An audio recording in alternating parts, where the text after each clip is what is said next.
Pojas nastavlja svoj program. 21. rujna 1991. ubijen je lider moderne pravaške ideje Ante Paradžik.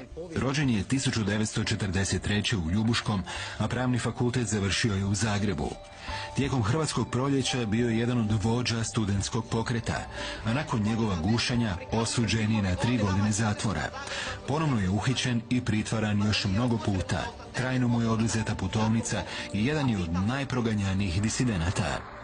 Zanimljivo, Paradžik je sudjelovao u osnivanju Hrvatske demokratske zajednice, a potom s nekoliko nezadovoljnika i Markom Veselicom osniva Hrvatsku demokratsku stranku. Nju također napušta zbog neslaganja i konačno jedan je od obnovitelja Hrvatske stranke prava. HSP je obnovljen u veljači 1990. Za predsjednika je izabran Dobroslav Paraga, a za potpredsjednika Paradžik. Zbog započete velikosrpske agresije, vodstvo HSP-a u lipnju 1991. osniva Hrvatske obrambene snage, a Paradžik preuzima dužnost načelnika ratnog stožera HOS-a. Paradžikova borba za Hrvatsku i pravaški pokret okončani su na povratku sa stranačkog skupa u Križevcima.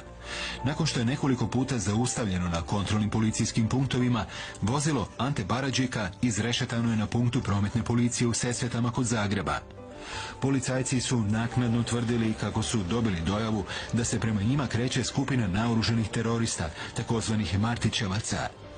Paradžik je na mjestu preminuo, vozač Branko Perković teško je ranjen, a neozlijeđen je ostao Ivica Oršanić.